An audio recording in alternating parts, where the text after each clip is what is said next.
13 years of addiction, and the only thing that finally broke the chain was dying. My name is Jerome Anthony Weeks. I am 36 years old, and 2.5 years ago, I was dead on a concrete floor in a Peckham stairwell for 13 minutes. I want you to sit with that number for a second. 13 minutes. That is not a near miss. That is not a close call. That is gone. That is your body giving up, your lungs stopping, your heart deciding it has had enough. 13 minutes is long enough to cross over. Long enough to see things you cannot unsee. Long enough to come back a completely different man. But before I tell you what I saw, I need to tell you who I was. Because if I skip that part, none of this makes sense. And I am not here to give you a clean story. I am here to give you a true one. I grew up in Peckham. Not the Peckham people romanticize. Not the Peckham of jerk chicken on a Saturday and music through open windows. I mean the Peckham of care homes and social workers and a bag packed by the front door that nobody ever came to collect. My mother, she was fighting her own battles. I do not say that with anger anymore. But growing up, all I knew was that she could not stay. And my father, I do not even have a face to put to that word. Just an absence. Just a space where something was supposed to be. By the time I was 6, I was in the system. Bouncing. Peckham to Lewisham. Lewisham back to Peckham. Different houses. Different rules. Different adults who looked at you like a responsibility rather than a child. You learn quickly in care. You learn not to unpack your bag all the way. You learn not to get too comfortable in any bed. You learn that needing people is dangerous because people leave. And that lesson, that one lesson, it wrote itself into everything I became. I was not a bad kid. I want to say that clearly. I was a lonely kid. There's a difference. But nobody around me knew how to see that difference. So by 14, I was on the estate. Not because I wanted to be dangerous. Because I wanted to belong somewhere. Because the older men on the block, they noticed you. They called you by your name. They gave you a purpose, even if that purpose was running something from one end of the road to the other. It felt like family. And I had never had family. So I held on to it with both hands. I did not see the door I was walking through. I just knew it was warm on the other side, and I walked straight in. By 16, I was not running errands anymore. I was in it, properly in it. I knew which estates were whose. I knew which names carried weight, and which ones were just noise. I knew how to read a situation before it turned, and how to move through Peckham without drawing the wrong kind of attention. I was good at it. That is the part nobody talks about. How good it feels to be good at something.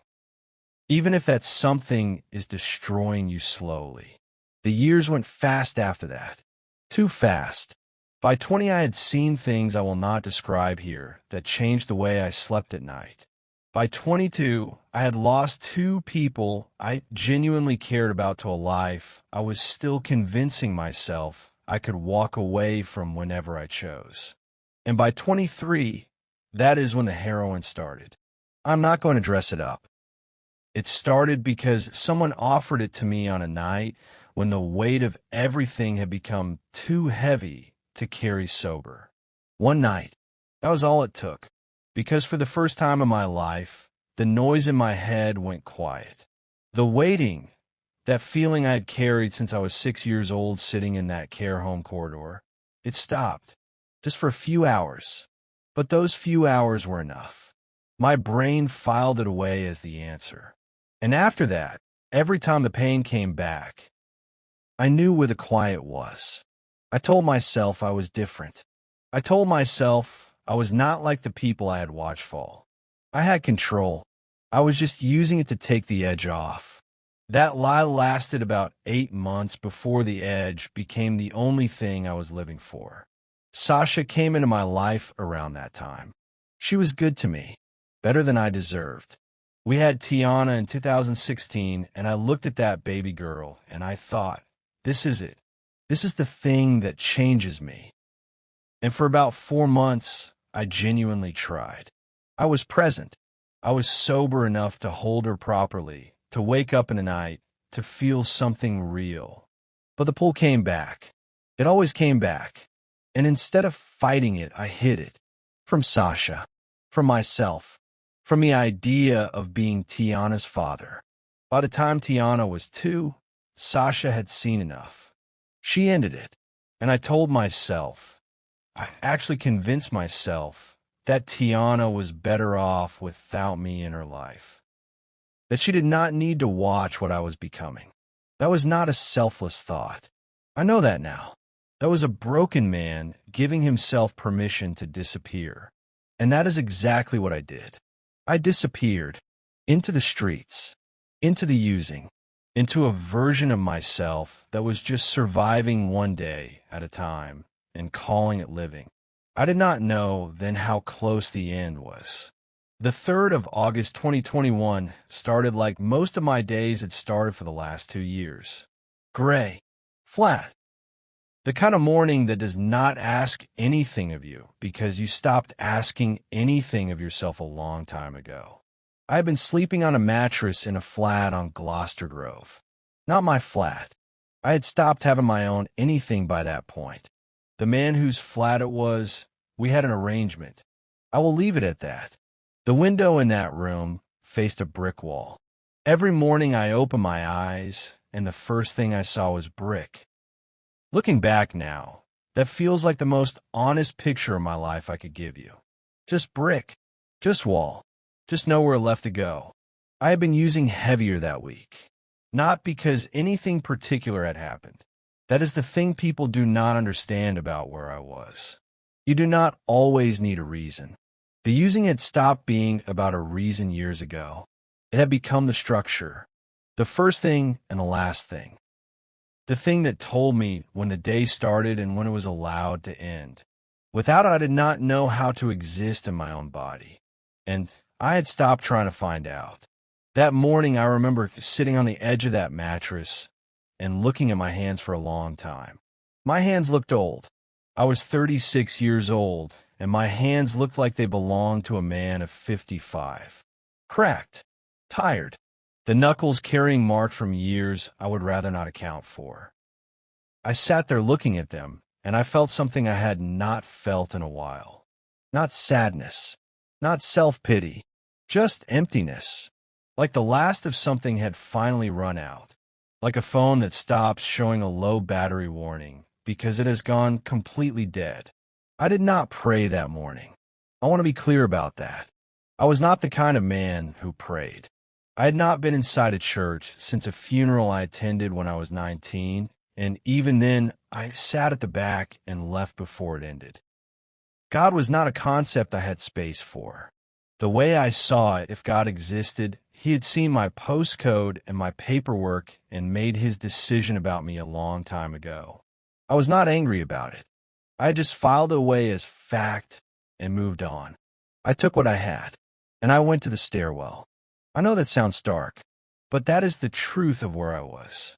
The stairwell of that block was familiar to me in the way that only places you should be ashamed of become familiar. Every crack in the concrete. The way the light on the second floor flickered, but never quite went out. The smell, damp and old cooking and something chemical underneath it all. I knew that stairwell like I knew my own reflection, which is to say I had stopped really looking at either one. I sat down on the steps between the second and third floor. There was nobody around. Midday. August heat sitting heavy outside, but the stairwell was cool the way stone buildings stay cool even in summer. I remember that specifically. The coolness of the concrete step through my jeans. Small details stay with you. I do not know why, but they do. I have to stop here for a second because even now, telling this part, my chest does something. Because I know what is coming. And a man sitting on those steps had no idea. He was just a man trying to make the noise stop for a few hours. That is all he was trying to do. He was not trying to die. He was just trying to get quiet for a while. But he took too much. And his body, my body, had simply had enough.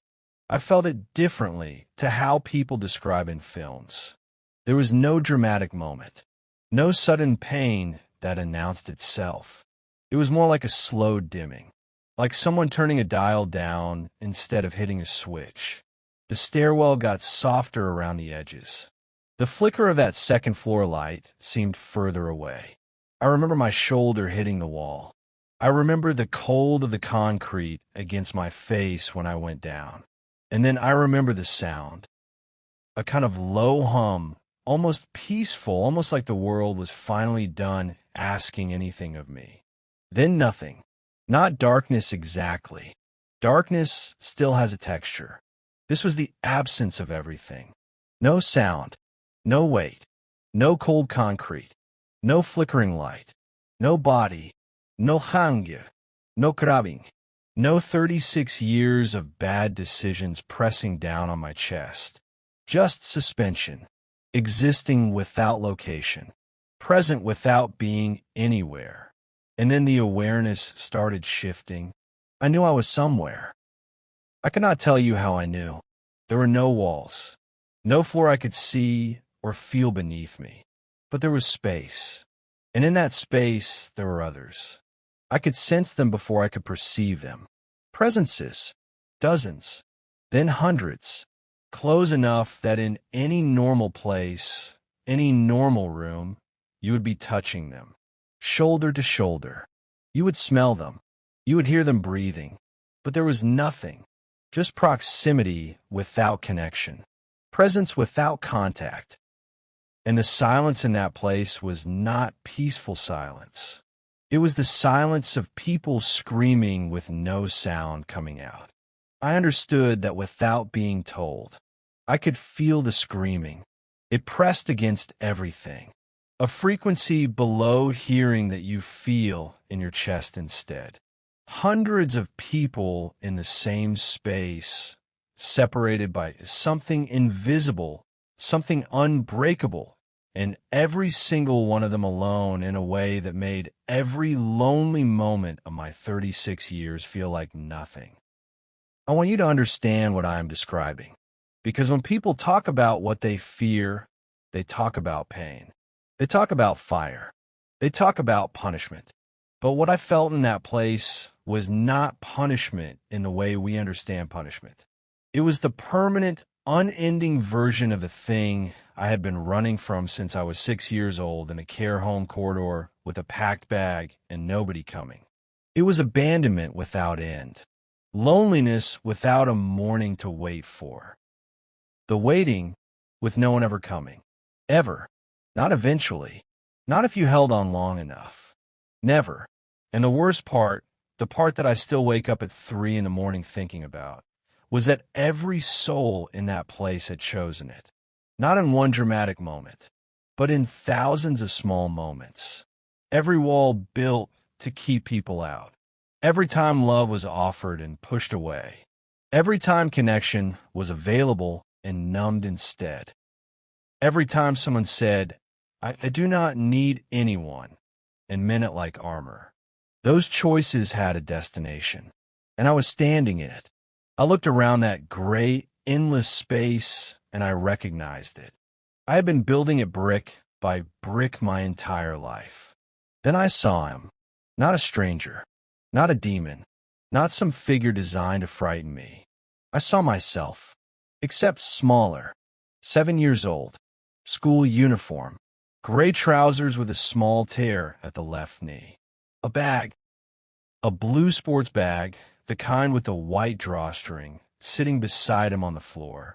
He was in a corridor, long and institutional, strip lighting overhead, lino floor the color of old mustard, and he was sitting against the wall with his knees pulled up to his chest, watching the door at the end of the corridor, waiting. I knew that corridor. I had not thought about it in years, had deliberately not thought about it. But standing there in that gray space, I knew exactly which care home it was, exactly which afternoon it was, exactly who was supposed to come through that door. Nobody came. I watched that little boy wait. And I watched the exact moment. You could see it happen in real time when something in his face changed, when the watching stopped and something closed over. Not tears. He did not cry. That is the part that destroyed me. He did not cry. He just closed, like a door being pulled shut from the inside. Quietly, without drama. Just a small boy deciding in that moment that needing people was too expensive and he could not afford it anymore. And I watched that decision. That one silent decision made by a 7-year-old boy on a Lino corridor floor ripple forward through 29 years of my life. Every wall, every relationship I sabotaged before it could get close enough to hurt me. Sasha, Tiana, the people who tried, the people I pushed.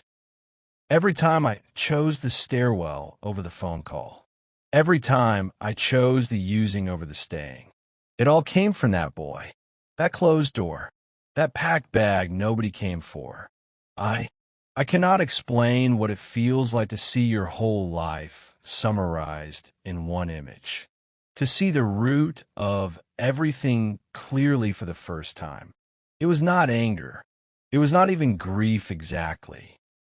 It was more like when you have been walking with a stone in your shoe for so long you forgot it was there. And someone finally makes you stop and take your shoe off. And you see it, just a small thing, that had been changing your walk for decades. That boy was not bad. He was not broken beyond repair. He was just waiting in the wrong corridor for the wrong people for far too long. And nobody ever told him he was allowed to stop waiting. Nobody ever told him the one who would never leave him had been there the entire time, sitting on that floor beside him, invisible but present. Nobody told him that. I want to stop here and pray, because I know someone watching this is that child right now. Not in a care home, maybe in a house full of people, maybe in a relationship, maybe staring at a phone that is not ringing. But you know that corridor. You know that closed door. You know what it feels like to pull the bag back in and decide you are fine on your own. Lord, for the person watching this who feels like I did, who has built so many walls they have forgotten what the inside looks like, who has been numbing something for so long they cannot remember what they were numbing. Father, right now, in this moment, wherever they are sitting, whatever they are carrying, reach them, not the performance of them, not the version they show the world. Reach the child in the corridor, the one still waiting. Tell them what you told me, that you were there, that you saw every moment they felt invisible, that they were never, not once, ever truly alone. Lord, break every agreement they made with loneliness, every vow they made with isolation, every decision they made to need no one. Break it, Father, right now. In Jesus' name, let this be the moment the door opens. Not the door at the end of the corridor that never came, but your door. The one that was always open. The one that is open right now. Amen. Then the voice came, not from the gray space, not from above or below, from inside the silence itself. Quiet the way only true things are quiet. Not needing to be loud because they're simply undeniably real. I was there in that corridor. You just could not see me. You were never alone. Not once. I have heard many things in my life. I have heard things that frightened me, things that hardened me, things that I replayed in the dark when sleep would not come. But I have never, before or since, heard anything with that kind of weight, that kind of certainty, not aggressive. Not condemning, just true, completely and simply true, like a fact being stated by someone who was there and has the evidence. And something in me that had been locked since I was 7 years old broke open, not shattered, not collapsed, broke open, like a hand unclenching after years of holding on. The loneliness, the specific structural, identity-level loneliness that had run my life. It cracked, right down the middle. And through the crack came something I did not have a word for in that moment. I have a word for it now. It is grace, not a religious concept, not a word from a sermon. I mean the actual thing, the weight of being seen completely. Every corridor, every stairwell, every closed door, every choice, and not being left anyway. Then I saw Tiana. She was in a small room I did not recognize.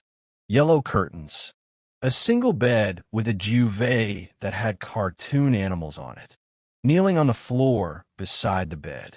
Hands folded the way children fold their hands when someone has taught them to pray properly. Eyes closed.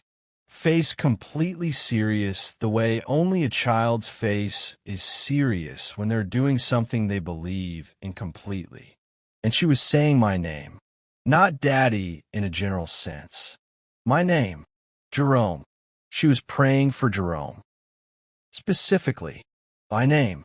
A 6-year-old girl on her knees for a father who had convinced himself she was better off without him. A child carrying in her prayers what I had been too broken to carry myself. That finished me. Whatever was left of the man I had been, the armor, the walls, the 36 years of keep everyone out and need nothing and feel nothing. It was gone. I was just a man watching his daughter pray for him. A man who did not deserve it. A man who had never once in his adult life been on his knees for anyone. And here was this small person, with her cartoon duvet and her folded hands, on her knees for me. I had no walls left. And that was when the warmth came. The warmth did not announce itself. That is the thing I want you to understand. Everything I had ever seen in films about moments like this, the dramatic light, the choir, the overwhelming flood of sensation, none of that. It was not like that. It was quiet. It was the kind of warmth that does not come from outside you. It comes from somewhere underneath everything. Like when you have been cold for so long you forgot what warm felt like, and then someone places a blanket over you in the dark. You did not see it coming. You just suddenly feel it, and your whole body exhales. That is what it was. My whole soul exhaled, and then I was moving, not walking, not flying, just returning, like a tide pulling back to where it came from. The gray space, the silent screaming, the corridor, Tiana's folded hands, all of it falling away behind me. Not violently, just receding, the way a dream recedes when you are waking up and you know it was real, but the edges are already softening. Then sound came back. It came back in layers, the way it does when you surface from deep water.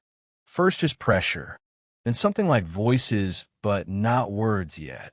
Then the specific sharp frequency of a radio. A paramedic's radio crackling in a concrete stairwell. Then a voice close, urgent, professional, saying, come on, stay with me. You stay with me. Then pain.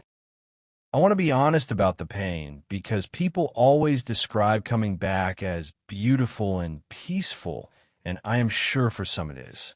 For me, it was like being pushed through something too small, like re-entering a body that had decided it was done and was not entirely sure it wanted to reverse that decision. My chest felt like someone had been standing on it, which, as I later found out, was not far from the truth. My throat was raw. My face was against cold concrete, and I could feel every ridge of it against my cheek. And I was breathing, badly, painfully, but breathing. I heard the paramedics say, he's back. 2 words. He is back. And I lay there on that concrete, the same concrete I had sat on hundreds of times, the same stairwell, the same flickering light on the 2nd floor, still going. And I thought something I had never thought in 36 years of living. I thought, I know why I'm back. Not relief exactly. not gratitude yet. That came later, and it came slowly, the way real gratitude always does. Just clarity. The specific, unambiguous clarity of a man who has seen what is waiting at the end of the road he was on and has been handed, for reasons he does not fully understand and does not deserve, the chance to take a different one. They worked on me for another few minutes in that stairwell. Got me stable enough to move. I remember the stretcher. I remember the August light hitting me when they came out of the building, and it felt, I know this sounds strange, it felt like an accusation and a gift at the same time. Like the sun saying, "You are still here. Now what are you going to do about it?" I did not have an answer yet, but for the first time in 13 years, I wanted to find one. I spent 4 days in King's College Hospital. The doctor, a young woman, couldn't have been more than 32, sat beside my bed on the second day and told me that by every clinical measure, I should not be having that conversation with her. The duration, the oxygen deprivation. She used words like significant neurological risk and unexplained recovery, and I watched her trying to locate the right professional language for something that did not fit inside professional language. I did not help her find it. I just listened. And when she finished, I said, "I know." And she looked at me in a way that told me she almost believed I did. I had no phone, no visitors. Nobody knew which hospital I was in except the system. I lay in that bed for 4 days with nothing but the ceiling and what I had seen and the slow, quiet process of understanding that I was not going back. Not to Gloucester Grove, not to the stairwell, not to the life I had been calling survival. The decision did not feel dramatic. That is the moral I want to give you right there, because I know someone watching this is waiting for the dramatic moment. The lightning bolt, the overwhelming emotion that makes the choice easy. It was not like that. It was quiet. It was just a man in a hospital bed deciding that the boy in the corridor deserved better than what he had been given. That Tiana deserved a father who was present. That the voice that found him in that gray silence had not done so for nothing. I walked out of that hospital on a Thursday morning in August with a discharge sheet, the clothes I came in, and nothing else. And I stood on the pavement outside King's College for probably 4 minutes, just breathing, feeling the pavement under my feet, watching buses go past, listening to Peckham doing what Peckham does, loud, layered, relentless, alive. And I made a decision, not a prayer exactly. I did not know how to pray yet, just a spoken thing, quiet, into the August air. I said, "I do not know how to do this, but I am done doing it the other way." That was it. That was my starting point. I found a faith-based recovery center in Peckham that same week. Not because I was religious. I want to be clear about that, because I think some people hear faith-based and they assume you arrived already believing, already cleaned up, already holding a Bible. I arrived with nothing. I arrived as a man who had been told by a voice in a place between life and death that he had never been alone, and who needed somewhere to process what that meant. It took me in. No performance required. No pretending I was further along than I was. Just honest. Just present. And that, the honesty, that was the hardest part. Harder than the physical withdrawal. Harder than the sleepless nights. Because I had been performing a version of fine for so long that I had forgotten what not fine actually felt like from the inside. Sitting in a room with other men and saying out loud, "I have a daughter I have not seen in 4 years because I convinced myself she was better off without me." That broke something. Not in a destructive way. In the way that a wound has to be opened properly before it can actually heal. The men in that room understood. That is what I want to tell you. Not one of them looked at me with pity or judgment, because every single one of them had a version of the same story. Different details. Same root. Loneliness that had been fed the wrong things for so long, it had become unrecognizable. That room taught me something I had never been taught in 36 years of living. That being known, really known, past the performance and the walls and the managed distance, is not dangerous, is the only thing that actually heals you. 3 months into the program, I wrote a letter to Sasha. 1 page. No excuses. No long explanations designed to make myself look better than I was. Just, I know what I did. I know what it cost.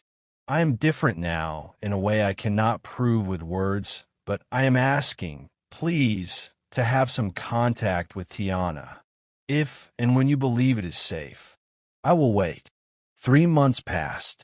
I will not pretend those 3 months were easy. Every week that went without a response was a test of whether I actually believed what that voice told me, that I was not alone, that there was a purpose to being back, that the waiting had an answer this time. Some weeks I believed it clearly. Some weeks I sat in my room at the center at 2 in the morning staring at the wall, fighting every instinct. I had to go back to the thing that made the waiting bearable. I did not go back. Not once. Not because I was strong. Because every time the pull came, I got honest with someone. I picked up the phone. I knocked on a door. I said out loud, I'm struggling right now, and I need someone to know. That is the whole strategy. That is the thing that worked when nothing else did. Not willpower. Not discipline. Just refusing to be alone with it. Then Sasha wrote back. 11 months after I walked out of King's College, I sat in a McDonald's on the old Kent Road. Sasha had chosen the location. Neutral ground, public, sensible.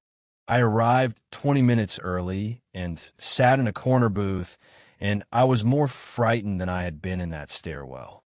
Because what was coming through that door mattered in a way that nothing in my life had ever mattered before.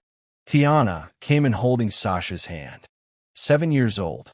She had Sasha's eyes and my stubbornness already written in the set of her jaw. She looked at me across the restaurant. Did not rush over. Just looked. Like she was checking something. Like she had prepared for this and was making sure the man she was looking at matched whatever she had been told or hoped or prayed. Then she walked over, sat down across from me, and said, completely matter of fact, the way children deliver the most devastating truths, I prayed for you, Daddy. Every night. I had no words. I am a man who spent 20 years learning to keep his face still, to not show anything, to manage every reaction. I had nothing. Just tears. In a McDonald's on the old Kent Road, in front of my daughter. I did not try to stop them, because that was the moment I understood completely what I had been brought back for. Not to be impressive, not to have a story, but to be in that seat, to be the father that showed up, to let a 7-year-old girl's prayers be answered by something more than silence. I share my testimony now everywhere I am asked, in the recovery center, in churches that will have me, on this channel. Because here's what I know about the people watching this. And I know it because I was you. You're not watching this by accident. You do not end up at a video about a man dying in a Peckham stairwell by accident at whatever time it is wherever you are. Something brought you here, and that something has a name. Maybe you're numbing something. Maybe it has been years and you have stopped calling it a problem and started calling it just who you are. Maybe you have a child, or a mother, or a brother that you have told yourself is better off without the current version of you. Maybe you're sitting in your own corridor, bait pegs, waiting for someone who is not coming. And the waiting has become so familiar, you have built your whole life around it. Here is what I need you to hear. The thing you're running from is not the problem. The running is the problem. Because every mile you put between yourself and the pain is a mile you put between yourself and the life that is waiting for you on the other side of it. I know that is hard. I know that stopping feels like dying, but I died, literally.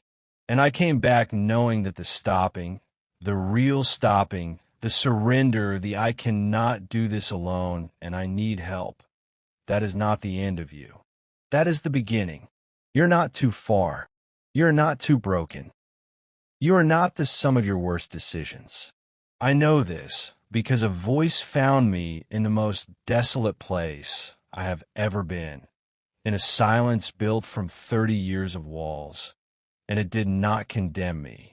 It just told me the truth, that I had never been alone, not once. That truth is available to you right now, in this moment, wherever you are sitting, whatever you are carrying. You do not have to clean yourself up first. You do not have to have it together. You just have to stop running long enough to let it find you. And if this story reached something in you tonight, something you have not let anything reach in a long time, do not let this moment pass without doing something with it. Tell someone. Reach out. Walk into a room where people are honest. Pick up the phone. Get on your knees if you know how. And if you do not know how, just start with what I started with. Say, I do not know how to do this, but I am done doing it the other way. That is enough. That has always been enough.